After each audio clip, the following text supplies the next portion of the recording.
वो रस्सी कैसी थी? एकदम सीधी स्ट्रेट लाइन की भांति, एकदम सीधी साधी, एकदम सरल प्रवृत्ति वाली, जैसी दीदी होती हैं और जैसी दादी होती। नहीं, दादी शायद सरल ही प्रवृत्ति की रहती होंगी, दादी हमेशा सरल प्रवृत्ति रहती। हाँ, फिर माया वाली प्रकृति वाली कौन रहती? हाँ, जब वो स्त्री बनती है तब मायाचारी आ जाती है, लेकिन जिस क्षण वो दादी बन जाती है अपने पोतों के लिए तो सरल हो जाती है।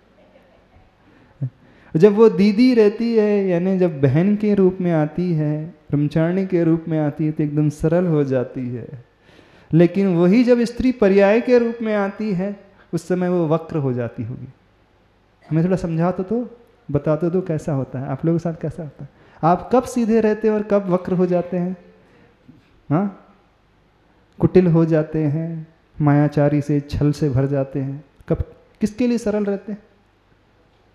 जो एक्सपीरियंस है वही पूछ रहे हैं आपसे। जिंदगी आप जी रहे हो, बच्चों के लिए एकदम सरल, किसके लिए टेढ़े हो जाते? क्योंकि आचार्य भगवान ने प्रयोग किया है शब्दों का तो कुछ सोच करके किया है, समझना उसमें रहस्य है। आप कहने के लिए तो अपन पढ़ सकते हैं, दादी दीदी सी मानी जाती थी, सीधी सादी, यानी जो भी दादी होती हैं बहुत सीधी होती है, और जो दीदी होती है वो भी बहुत सीधी सरल होती है। और यदि आप दादी और दीदी बन करके सरलता को छोड़ रहे हो और वक्रता और कुटिलता को अपना रहे हो, तो समझना ये शोभनीय नहीं होता है ना, ये अशोभनीय माना जाता है। इतना ही नहीं, उदारा अनुदरा सी अब सरला नहीं रही तो। उदारशील थी पहले, और अनुदरा, अनुदरा का अर्थ वह स्त्री जिसकी कमर बहुत पतली होती है, उसके लिए साहित्य में अनुदरा का शब्द प्रयोग किया जाता है।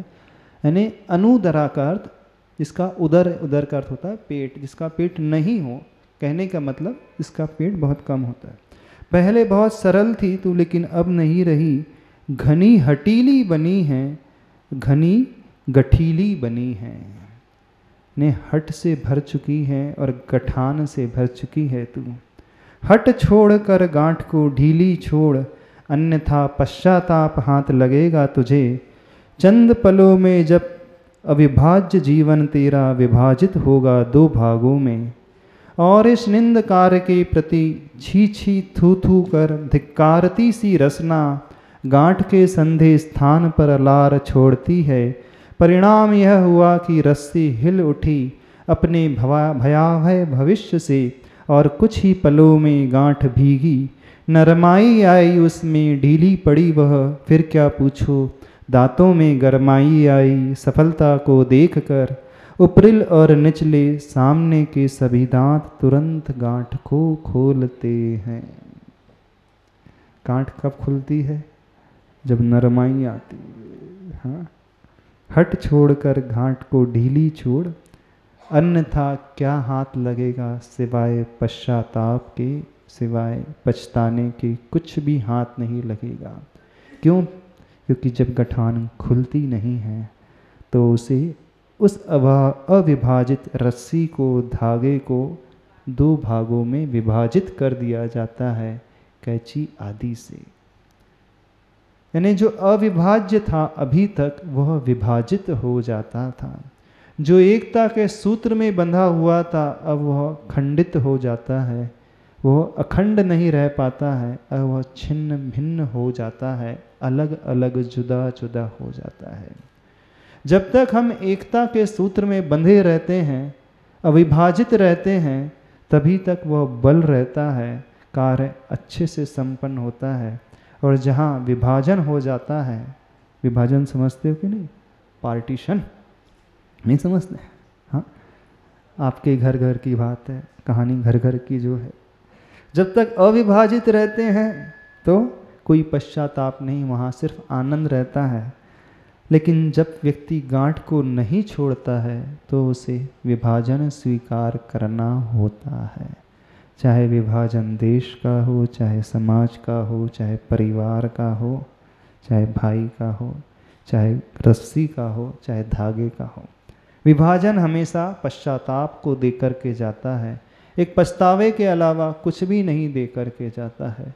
लेकिन न जाने क्यों व्यक्ति उस नरमाई को लाना सीखता नहीं, विभाजित होने को तैयार हो जाता है, लेकिन अखंडित और एकता के सूत्र में बंध करके रहना सीखता नहीं। बड़े बड़े लोग, पढ़े लिखे लोग, स्वाध्यायशील लोग, धार्मिक लोग, इन्हें हम बड़े बड़े स्वाध्यायशील धार्मिक कहें कि सो कॉल्ड धार्मिक कहें। सो कॉल्ड मीन्स जानते हो? तथा कथित पढ़े लिखे बड़े बड़े स्वाध्यायशील धार्मिक। क्या कहें आप बतलाओ, क्या उपमा देते हैं? सो कॉल्ड शब्द ठीक रहेगा? तो यहाँ धार्मिकों की भीड़ है कि सो कॉल्ड धार्मिकों की भीड़ है? हमें थोड़ा सा बताइए, जो आचार्य भगवान इस पेज नंबर 63 में कह रहे हैं। हाँ, हमें बताइए सुनने वालों, श्रोताओं लोग, धार्मिक हो कि सो कॉल्ड धार्मिक हो आप लोग? विभाजित ही होकर के मानोगे, हाँ, गांठ को खुलवा करके नहीं मानोगे, हाँ, थोड़ी सी नरमाई लाना नहीं सीखोगे, हटीलापन ही स्वीकार करके चलोगे, वैसे ही करो। महाराज जी गर्दन तो वैसी ही हिलती है, लेकिन कार्य होता ऐसा ही है। जब पूछा जाता है तो वो निषेधात्मक गर्दन हिलती है, लेकिन प्रैक्टिकली वो होता है पॉजिटिव रूप में, ऐसी है ना। मना तो ऐसे ही करता है व्यक्ति, लेकिन करता तो ऐसे नहीं, कहने में थोड़ी होता है, करने की बात होती है।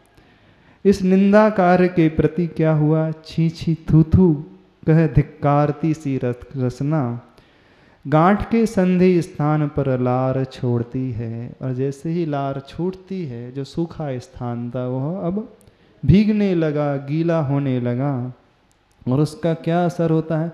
परिणाम यह हुआ कि रस्सी हिल उठी अपने भयावह भविष्य से। यदि बाद में भी व्यक्ति सचेत हो जाए, जाग जाए, तो भी समझना इतना कोई बिगाड़ नहीं होता है, इतना उसे नहीं खोना पड़ता है। लेकिन न जाने क्यों व्यक्ति भविष्य के परिणाम को देखता नहीं है, उसके ऊपर दृष्टिपात नहीं करता है, कुछ सोचता नहीं है, तात्कालिक निर्णय लेकर के बहुत सारे ऐसे कदम उठा देता है जिसके माध्यम से उसे सिर्फ पछतावा ही हाथ में आता है, उसके अलावा कुछ हाथ में नहीं आता है। बिल्कुल ऐसा ही है। और जब इस प्रकार की प्रवृत्ति रहती है तो व्यक्ति मान करके चलना, उसने उस सही धर्म को, वास्तविक धर्म को न तो सीखा है, न ही समझा है, और आचरण तो कोसों दूर की बात हो गई।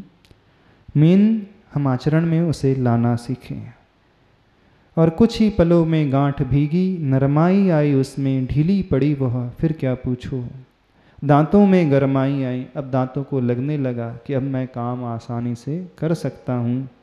सफलता को देखकर ऊपरिल और निचले सामने के सभी दांत तुरंत गांठ को खोलते हैं। यानी ऊपर और दोनों, नीचे दोनों के दांत, दोनों दांत मिलकर के उस गांठ को खोलते हैं।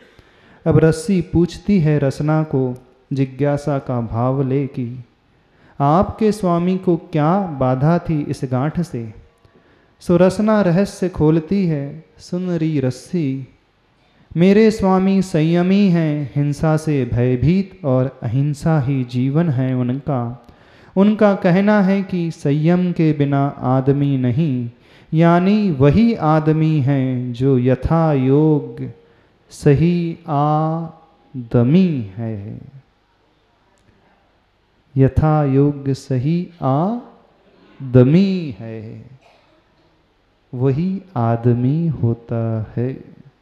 आदमी का मतलब उद्यमशील है, पुरुषार्थ करने वाला है, परिश्रम और मेहनत करने वाला है। वही आदमी जो आदमी होता है, आदमी कहलाता है। पुरुषार्थशील हो कि पुरुषार्थ रहित हो, बताओ क्या हो। रस्सी पूछ रही है रसना से, यदि मेरी गांठ नहीं खुलती तो क्या हो जाता। तो उस रहस्य को खोल रही है रसना। क्या? मेरे स्वामी संयमी हैं, हिंसा से भयभीत। यानी वह शिल्पी जो कुंभकार के रूप में है, घड़े को बनाने वाला है, वह हिंसा से डरा हुआ है, संयमी है, अहिंसा ही उसका जीवन है। और उनका कहना है कि संयम के बिना आदमी नहीं। यानी वही आदमी है जो यथा योग्य सही आदमी है।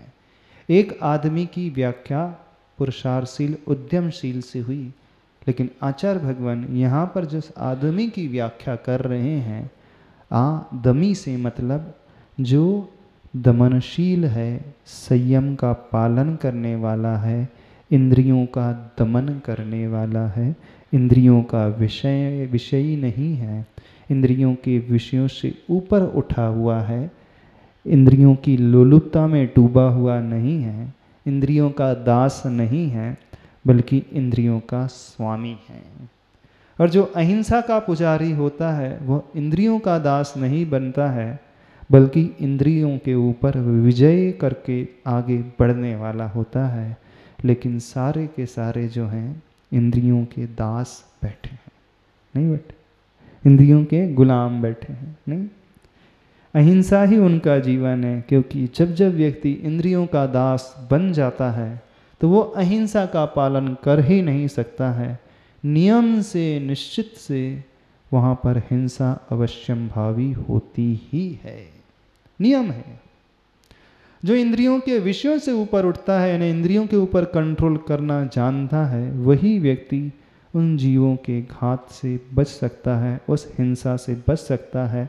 और वही दमी जो होता है, यानी इंद्रियों का दमन करने वाला। दमी से मतलब अन्य लोगों का दमन करने वाला नहीं तो आप लोग दमी वाले मतलब अन्य का जो दमन करने वाला होता है। यहाँ दमन किसका करना है? अपने ही उन विषयों का दमन करना है, यानी इंद्रियों का स्वामी बनने से अभिप्राय जो है यहाँ पर क्या है? उस इच्छा के ऊपर विजय प्राप्त करने वाला, इच्छाओं का दास नहीं बनने वाला, इच्छाओं को अपने कंट्रोल में रखने वाला सही आदमी वही होता है। हमारी उपास्य देवता अहिंसा है, और जहाँ गांठ ग्रंथि है वहाँ निश्चित ही हिंसा छलती है।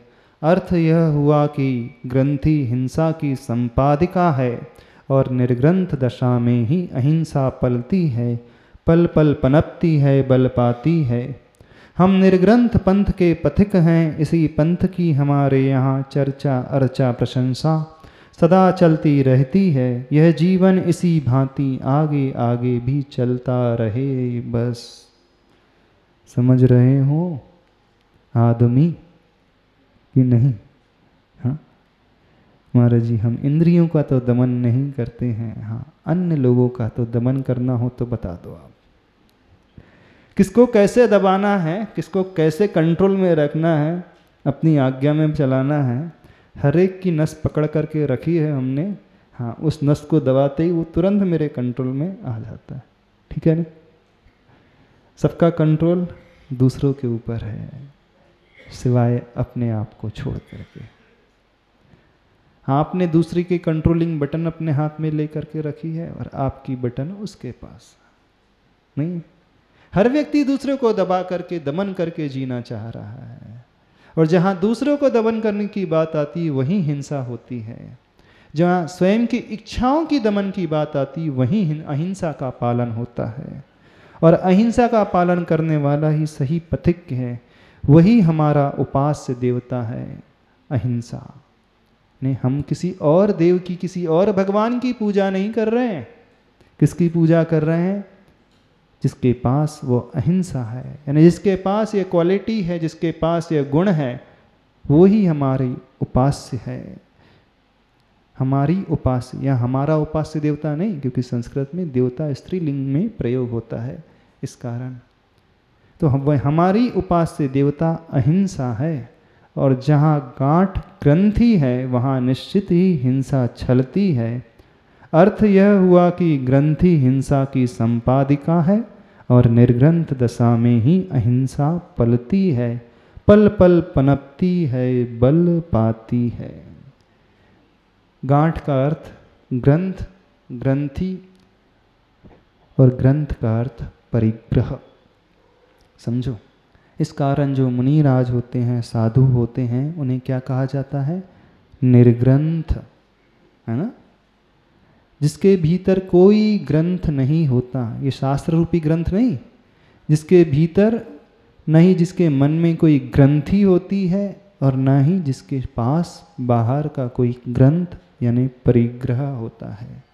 जब बाहर की वह परिग्रह की वस्तुएं छूटती हैं, यानी बाहर का वह ग्रंथ छूटता है और भीतर की वह ग्रंथि छूटती है। ग्रंथि से मतलब ग्लैंड नहीं लेना है, यहाँ पे हिंदी में ग्लैंड को ग्रंथि भी कहते हैं। ग्रंथि से मतलब गांठ, गठान।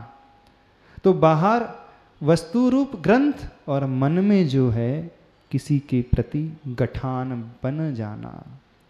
तो जो निर्ग्रंथ होते हैं वो बाहर से भी कुछ नहीं रखते और भीतर भी किसी के प्रति कोई ग्रंथि यानी कोई गठान नहीं रखते हैं, ऐसे भाव नहीं रखते हैं, ऐसे वैर के परिणाम नहीं रखते हैं। वो एकदम से निर्ग्रंथ यानी सरल भावना को रखने वाले और बाहर से भी समस्त परिग्रह के त्यागी होते हैं। न कोई वस्तु है, न क्षेत्र है, न वास्तु है, न हिरण्य है, न सोना है, न चांदी है, न घर है, न मकान है, न दास है, न दासी है, न मठ है, न स्त्री है, न पत्नी है, न बच्चे हैं, गुरु तो हैं और न ही गुरवाणी है। समझ रहे हो कि नहीं? वो ही जो है निर्ग्रंथ कहलाते हैं, वो ही जो है गुरु कहलाते हैं, वो ही जो है साधु कहलाते हैं। और जो इस प्रकार से निर्ग्रंथ होते हैं वहीं पर उस अहिंसा का पालन होता है। यदि कहीं भीतर से ग्रंथ और वो ग्रंथि डेवलप हो गई, बाहर से तो ग्रंथ, बाहर का वो 10 प्रकार का परिग्रह, क्षेत्र, वास्तु, हिरण्य, सुवर्ण, धन, धान्य, दासी, दास, कुप्य और भांड। जो तत्वार सूत्र में 10 प्रकार के परिग्रह का वर्णन आता है, यानी खेत, मकान, सोना, चांदी, धन यानी पशु आदि अथवा लक्ष्मी, धान्य यानी अन्न आदि, दासी भी नहीं, दास भी नहीं, नौकर भी नहीं, चाकर भी नहीं, और बर्तन भी नहीं, और कपड़े आदि भी कुछ नहीं। यानी ये जो बाहर 10 प्रकार के परिग्रह का वर्णन आता है, इन परिग्रह रूपी ग्रंथ से जो ऊपर उठे हुए हैं और मन में, ये तो बाहर का त्याग हो गया, और मन में किसी के प्रति वो ममत्व भावना नहीं, जो मन की ग्रंथि कहलाती है मूर्छा का परिणाम। मन की ग्रंथि वह अटैचमेंट, मन की ग्रंथि वह आसक्ति का भाव, अर्थात बाहर भी कुछ नहीं, बाहर से भी दिगंबर और भीतर से भी दिगंबर। समझ रहे हो?